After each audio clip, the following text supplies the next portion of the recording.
Merci beaucoup.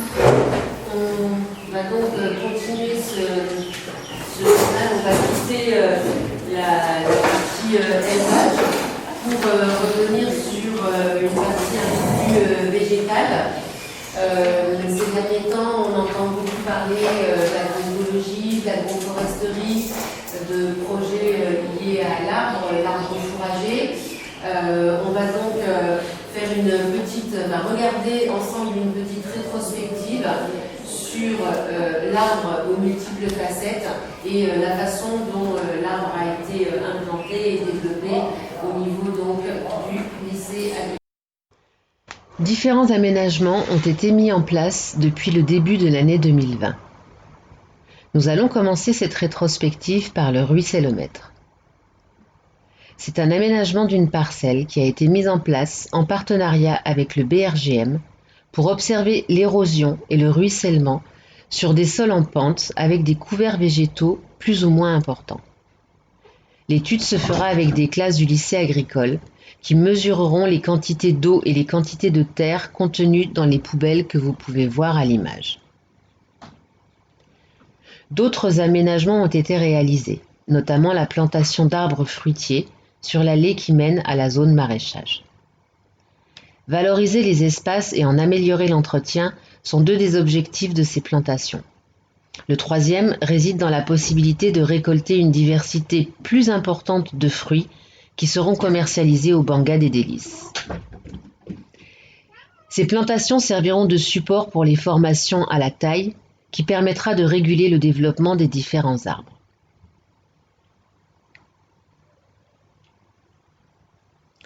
Des parcelles pédagogiques ont également été mises en place.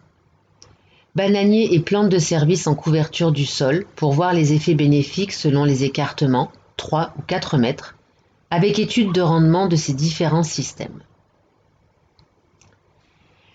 La collection de plantes de service était également un support pour la présentation et le transfert des connaissances. Dans le cadre du CASDAR Révabio, une parcelle de canne fourragère a été implantée avec des corosoliers. Elle sera conduite en agroforesterie. Les fourrages serviront pour l'alimentation des bovins laits et les fruits seront récoltés pour approvisionner le Banga des Délices. Autre parcelle pédagogique, parcelle de papayers conduite en intensif. Entre chaque rangée de papayers sont implantées soit des plantes de service, du canavalia sur cet exemple, du riz, des ananas, toute production pouvant apporter une valorisation de l'interrang. Enfin, la zone de compostage permettra de montrer comment la valorisation des déjections animales est réalisée sur le site. En entrant davantage dans la zone réservée au maraîchage, on constate également des aménagements qui ont été implantés autour des serres, entre les serres. Ici, des rangées de papayers. Paillage au sol, bacs d'aromatiques, ananas occupent l'espace au sol et limitent la pousse des adventices.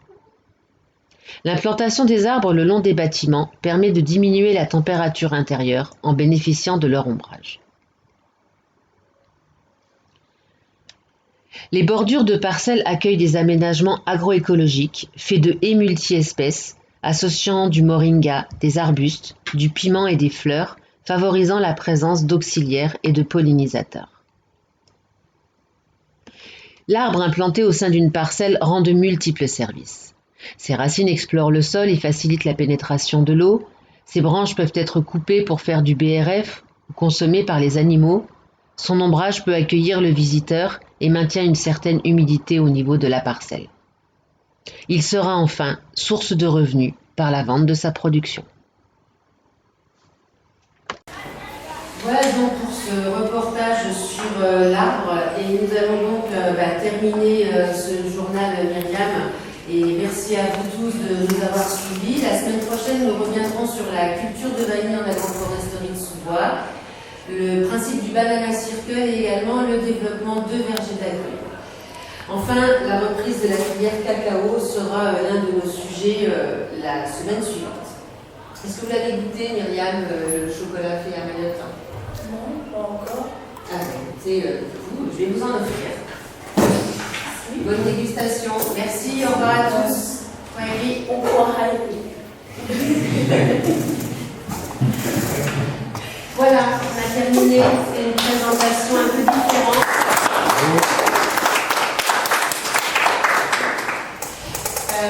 Ça nous a demandé quand même un petit peu de temps de préparation, pas assez, hein, vous avez vu, il y a un petit peu des bugs, mais l'idée c'était de montrer aussi comment les élèves peuvent investir complètement l'exploitation et que ce support pédagogique qui est le leur, voilà, ils peuvent le travailler. Et enseigner autrement, ça part aussi de là. On peut, en faisant un reportage sur les lapins, en faisant un reportage sur les canards, on apprend vraiment ce qu'est le suivi de l'atelier. On utilise des termes techniques pour préparer les interviews. On a été obligé d'expliquer certains termes également. Qu'est-ce que c'était qu'un indice de consommation, pourquoi il évoluait, etc. Donc ça nous a permis d'aborder beaucoup de sujets. Et ça nous permet aussi d'utiliser des nouveaux outils, de partager des moments ensemble, hors de la classe.